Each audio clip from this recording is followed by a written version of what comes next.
Good morning, ladies. It is so good to be with you this morning.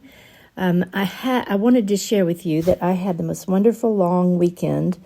Last Friday after Bible study, I flew to Franklin, Tennessee to be with the new grandbaby, Bonnie Noel, who was born at home on December 21st. So it was my first time to be back with that sweet little girl since she was born in such an amazing but traumatic way. It was great to be back with the family and to just love on and snuggle with little baby Bonnie. And so they're doing great, and the big sisters are delighted with their little sister and are very helpful to Mama. And so thank you for those of you that knew about it. Thank you for prayers.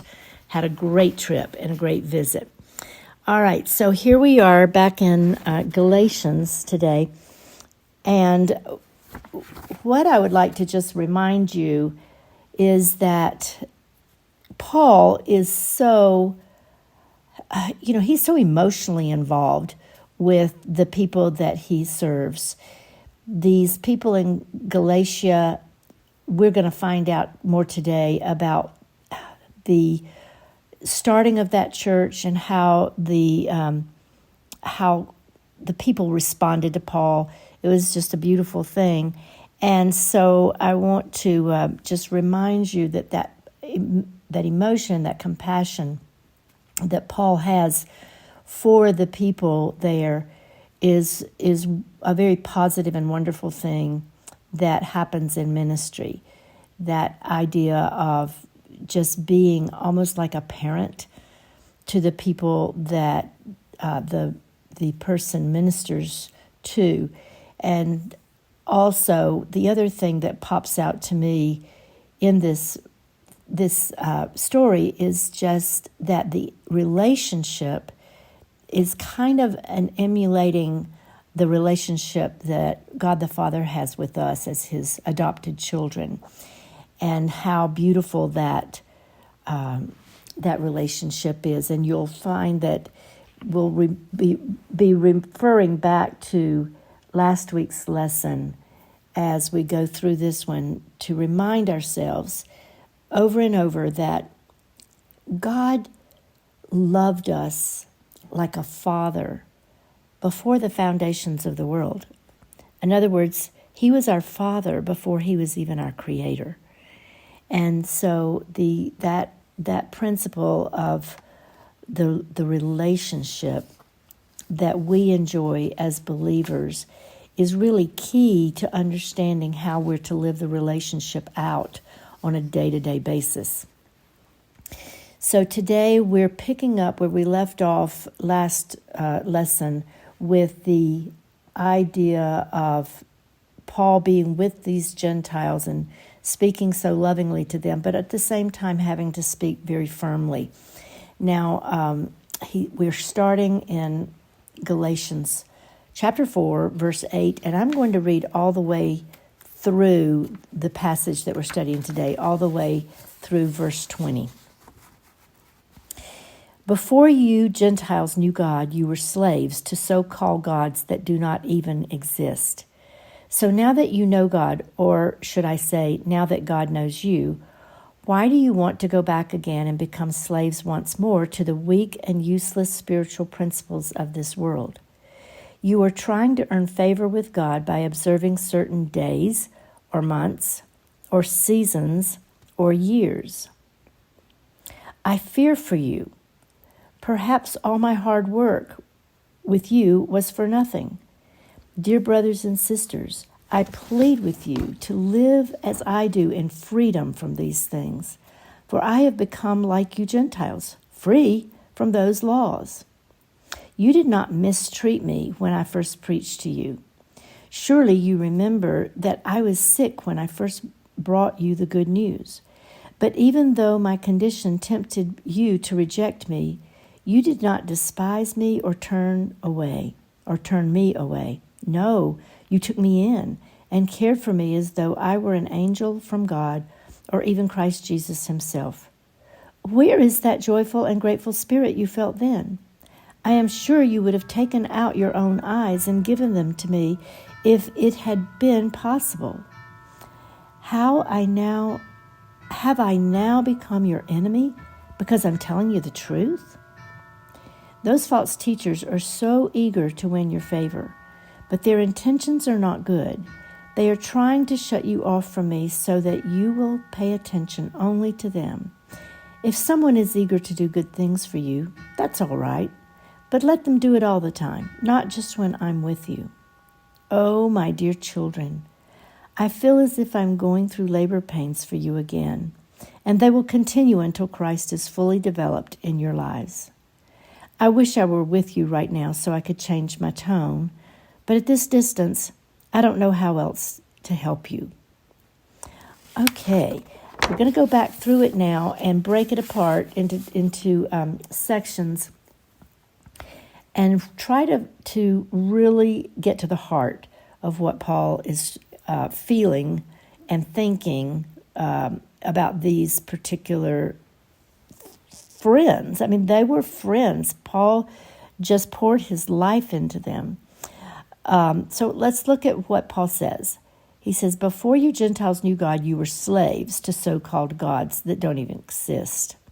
You know, prior to becoming believers, these Gentiles were worshiping false gods, pagan gods, and these pagan gods, it says gods that do not even exist. As we all know, pagan gods and idols don't exist. They are called gods with a little g, just to acknowledge that people worship them, but they are false, and they are nothing more than, the Bible calls them stone or wood. They can't talk, they can't think. They're just icons or idols. And so Paul is addressing the fact that the Gentiles had become slaves to those gods. We're going to talk about the fact that those kinds of gods and having slavery to those kinds of gods is such a dead end. It's so useless and worthless because, as I said earlier, they don't exist. They aren't real. But we can kind of look at that and just say, how silly of those people to worship a God like that doesn't exist, that is just wood or stone. But if we're honest, we recognize that we do the same thing. In our culture, we don't bow down before a stone idol, but there are a lot of gods that we bow down to, figuratively speaking. We bow down to the accumulation of wealth and material things, or we bow down to the god of our bodies, fitness,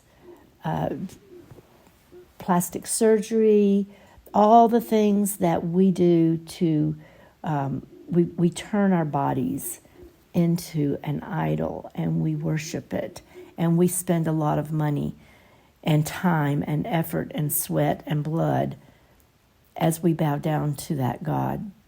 We bow down to maybe the God of knowledge, of education, and we keep trying to get smarter and smarter and smarter without acknowledging that all knowledge comes from God, and that we should be searching Him rather than the education system, especially in the United States today. It's pretty messed up. But there are all kinds of gods that we might worship. And I've laughed because I've often heard men talk about worshiping the god of their particular classic car, or maybe not classic, but just very expensive, fine car, and it's just a bunch of metal. And so Paul is saying to these Galatians that these gods are gods that enslaved you, But he's saying, you used to do that. You used to bow down to those. But then in verse 9 he says, so now that you know God, or I should say, are known by God, a nice distinction Paul makes here, in that God is the one. It's more important that God knows us rather than that we know God, because that kind of makes it sound like it's up to us, but it is up to God that he knows us through faith in his Son, Jesus Christ. There's just a brief little side note here. You'll remember that in the Gospels, Jesus was talking about the people who were religious and but didn't really have a relationship with God the Father through faith in Jesus Christ. And he says, in a kind of an analogy to when people go to Judgment Day, he says, depart from me, I never knew you. And so the idea is so critical that God the Father knows us through that relationship, through that sacrifice of Jesus Christ, that precious Son of his that he was willing to sacrifice in order for us to know God and to be known by God is so important to God. And if we fake it, if we try to get through life just with religion or good works, we are going to be disappointed, because God will say, depart from me, I never knew you. So what he's saying to these Gentile Christians in Galatia, he says, you used to worship those gods. Why do you now want to go back again and become slaves once more to these weak and useless spiritual principles of this world? In other words, this is ridiculous. This is silly. Why in the world? It makes no sense. You used to be slaves to those gods. Now you've become slaves to something else. And the something else he's talking about is anything that would rob them of a faith walk with Jesus Christ, a grace walk with Christ. He calls them weak and useless spiritual principles of the world. There's all kinds of things that he could be talking about here that we could maybe relate to. There are things that are, we've already talked about the kinds of idols that we might have in our day and time, as opposed to the fire gods or fertility gods or rain gods of the pagans. But just because people today don't believe in those kinds of pagan gods doesn't mean the concept of false gods isn't still in force. Today, people might believe in Mother Nature and Mother Earth. Christians don't necessarily go there, but maybe we do embrace certain worldly ideas or spiritual principles, like you get what you deserve. What goes around comes around, or karma. But these are worldly principles. Another way to look at them is that maybe they're truisms, but they're not spiritual biblical principles. Give you a little bit more of an example. When we say you get what you deserve, and it's a worldly concept, and in some situations it's true that like you reap what you sow. That's biblical. But the fact of the matter is, God has introduced to us the principle of grace. It's how we live in relationship to Him and to others. And it's contrary to the basic elemental principles of the world. So therefore, you get what you deserve is contradicted by grace. because in grace, we don't get what we deserve. What we deserve is eternal judgment and punishment in hell. But God extends grace to us. So we see a principle that is at work in the world today. You get what you deserve. We see it turned on its head in the principle of grace. There are a lot of other examples of this, and in the parable of the workers in the vineyard, we saw that all the workers got 1 denarius for a day's wage, regardless of what time they started, whether it was early in the morning or late in the afternoon. So the one who is first shall be last, and the one who is last shall be first, becomes a biblical principle that refutes the idea of getting what you deserve. So Paul is saying to these Galatian people, if you aren't going to embrace grace, then you're not going to understand the relationship that God provided for you when you became a Christian. These Galatians people are Christians. They are born-again Christians, and Paul had an incredible relationship with them.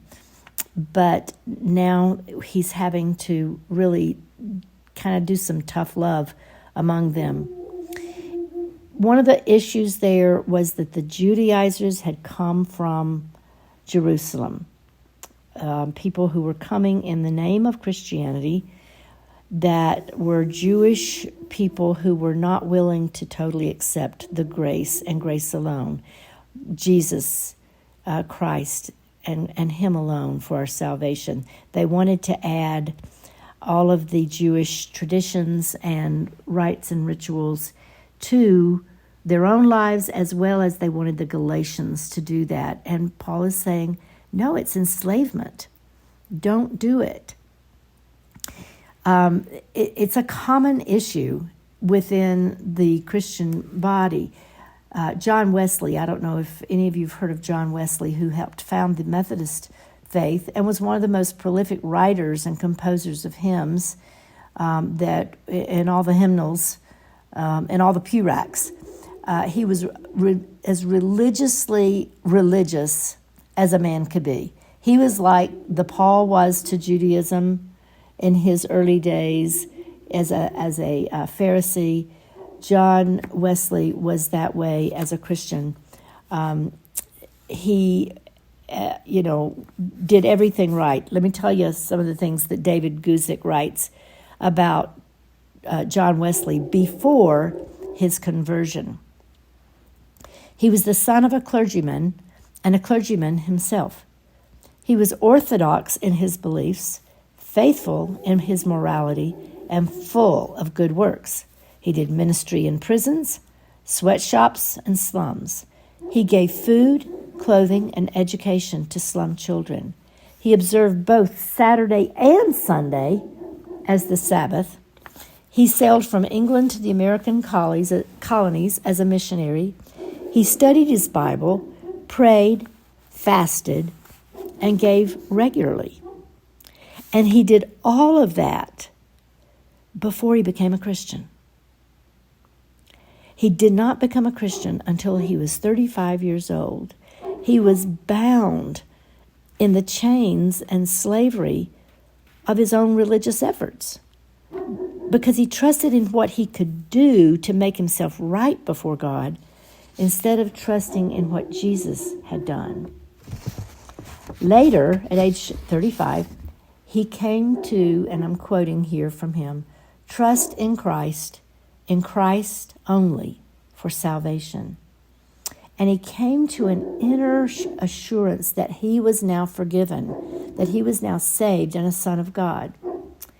Looking back on all his religious activity before he was truly saved, he said, quote, I had even then the faith of a servant, though not that of a son.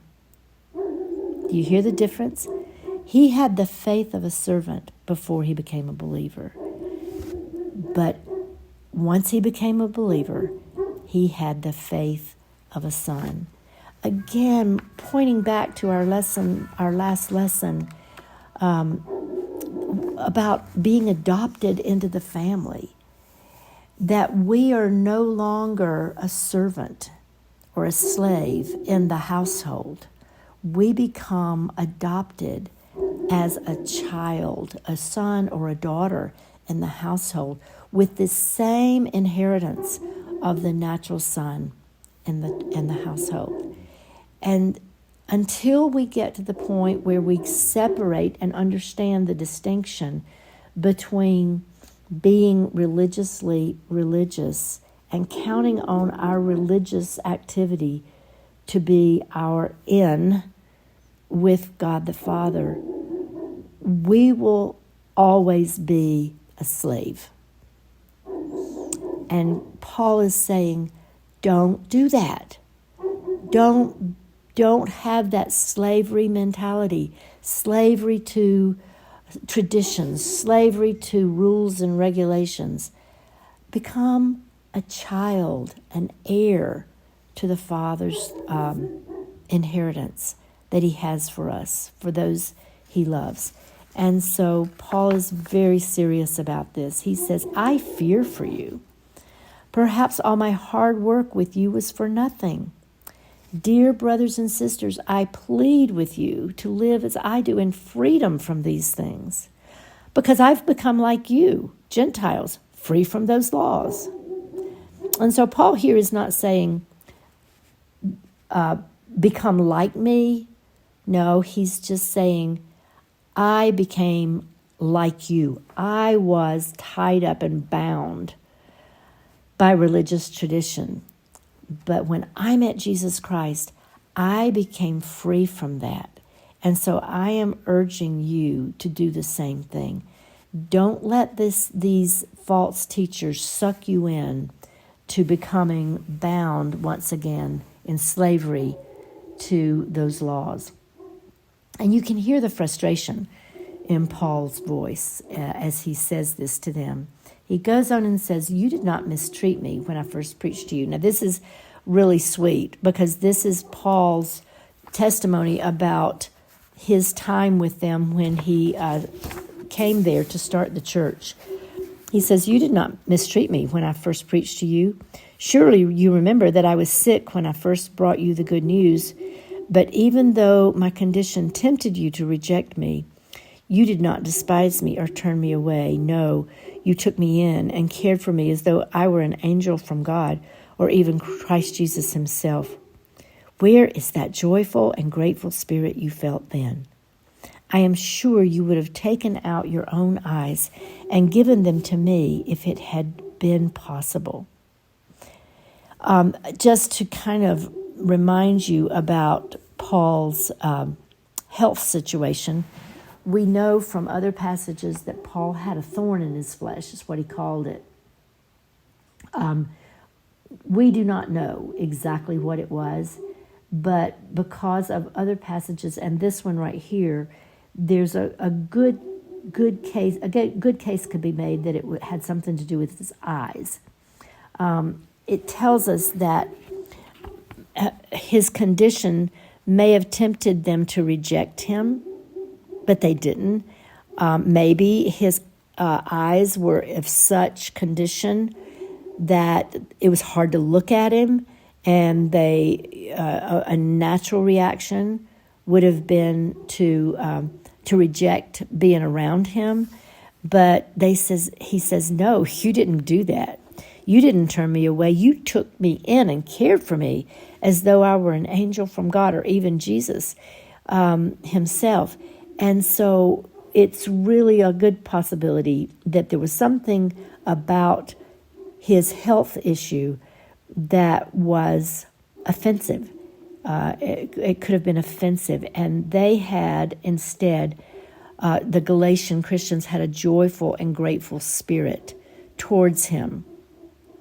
He says, I'm sure you would have taken out your own eyes and given them to me if that had been possible. Again, a hint that possibly this was an eyesight issue. But then he says in verse 16, have I now become your enemy because I'm telling you the truth? Paul reminds the Galatians that their friendship was amazing, but now there's no friendship. It's like, am I your enemy because I'm telling you the truth? You know, telling the truth can part friends. I've seen it happen many times. I had a situation many years ago, back when I lived in Atlanta, when I told a friend, and I'm serious, we did a lot together. I told a friend the truth about a thing that was going on with our children too, one of my kids and one of her kids, and it ended our friendship. She did not like what I said, and it ended the friendship. And so I know that telling the truth, administering some tough love has consequences. And Paul is saying here, have I now become your enemy because I'm telling you the truth? So there's a thought in Paul's mind that the friendship could be ended because of all of this. He goes on and he says, these false teachers are so eager to win your favor, but their intentions are not good. They're trying to shut you off from me so that you will pay attention only to them. Bad intentions, wrong intentions, evil intentions. We see that everywhere, not just in the world. We see it in churches too. And so it's very important, especially for those of us who are in ministry, which should be every single one of you too, that we make sure that our intentions towards those with whom we love and serve and minister, that our intentions are pure, and that we're doing it because of our faith and love for Jesus Christ, and not because of some kind of gain, not because of what that person can do for us. We could do an entire lesson on that one statement there. But that is the thing that was probably at the root of these false teachers who had come into Galatia. They wanted to take the people's gratitude and love and devotion that had been given, reserved for Paul. They wanted to take it away from Paul and to have it for themselves. And, you know, there's enough love between, I remember a song, there's quite enough love in the room where you've got a bunch of believers together to go around. There's enough love within our hearts because God has poured out so much love into our hearts. There's enough love to go around for all. So we can share that love. And then finally in 19 and 20, he says, oh, my dear children, I feel as if I'm going through labor pains for you again, and they will continue until Christ is fully developed in your lives. I wish I were with you right now so I could change my tone. I can so relate to Paul's perspective in this passage. Oh, my dear children, I feel as if I'm going through labor pains for you again. You know, the parental kind of attitude that Paul has here is so much like the attitude that we mothers have experienced in raising children. Whether you experienced it through, you know, teenage years that were hard for you, which I did, or whatever stage of raising children. Maybe it's even with adult children in our older years, and we're dealing with adult children that are causing us heartache and heartbreak. The idea of mothering. Mother's Day is this Sunday, and the whole idea of mothering is fraught with a lot of heartache and pain. And, labor pains don't stop in childbirth. They continue on throughout the child's life. I think that's just a characteristic of being a mother. And Paul says here, these labor pains will continue until Christ is fully developed in your lives. That I can relate to even in ministry, that there are times when I see someone really struggling in their faith and I want to mother them. I want to help them through the struggle they're going through. Now, I want to point out that Paul is so good at drawing contrasts between here the Galatians before they became a Christian, then they became a Christian. Then there's another contrast where they have kind of walked away from grace and are living by the law. And so contrasts are really important to Paul. I wanted to show that to you in a couple of other passages where Paul draws a contrast Jesus draws a contrast in Luke 18, where he talks about two men who went up to the temple to pray, one a Pharisee and the other a tax collector. The Pharisee, standing by himself, prayed thus with himself, God, I thank you that I'm not like other men, extortioners, unjust, adulterers, or even like this tax collector. I fast twice a week. I give tithes on all that I get. Okay, there's the first illustration we have here of what Paul is trying to address in the book of Galatians, is that sanctimonious, self-righteous, legalistic person who is all about their religion. Their religion is everything to them. Contrast that with the other man in the story.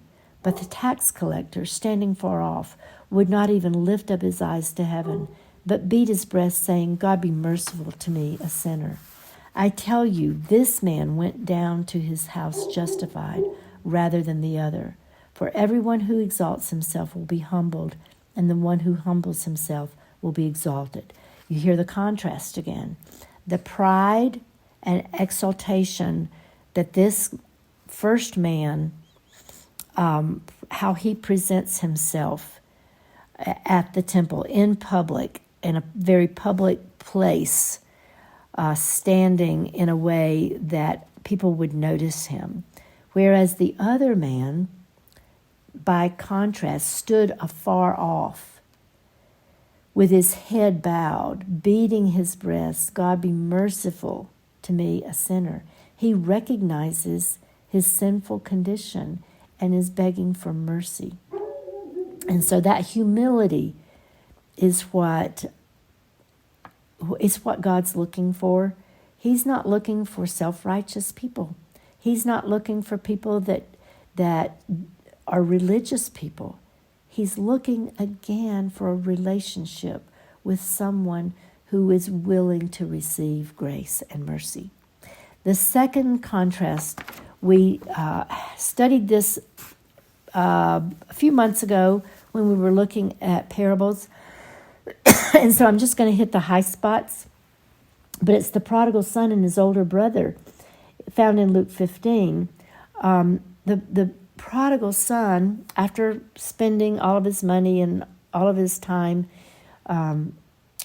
he recognized his sinful condition. And he goes to his father and he says, I have sinned against heaven and against you. I'm not worthy to be called your son. Treat me as one of your hired servants. And so you see that humility, that recognition by the Holy Spirit's work in his life. He recognized his sin. He confessed his sin. He is just willing to just sit at his father's feet, just to be there. Contrasting that to the older brother who became angry This is Luke 15, verse 28. When he found out that his brother had come home and that the father had killed the fattened calf, he was angry and refused to go into the party. I mean, self-righteousness causes a person to be angry. They become angry with God and angry with others who have received mercy because they're angry because they did everything right and they don't feel like anybody's celebrating them. But the problem is they don't have a love relationship with the Father. This father in the story is amazing. He came out and entreated him and begged him. But the son just said, no, look, these many years I served you. Again, the attitude of a servant relationship. Like John Wesley said, he had a servant to master relationship with God the Father, not a father-son relationship. I have served you these many years, and I never disobeyed your command. Look at me. Look at me. Like that self-righteous Pharisee that stood by himself. I never break any rules. I never disobeyed your commands. I served you. Look at me. But when this son of yours comes home, who has devoured your property with prostitutes, you kill the fatted calf for him. The attitude and mindset that Paul is so concerned with in this book of Galatians is how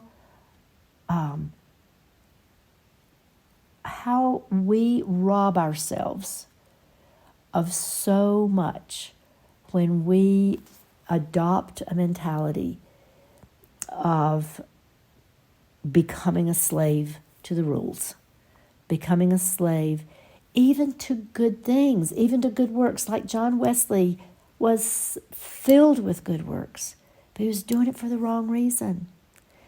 He was doing it out of obligation, not out of love.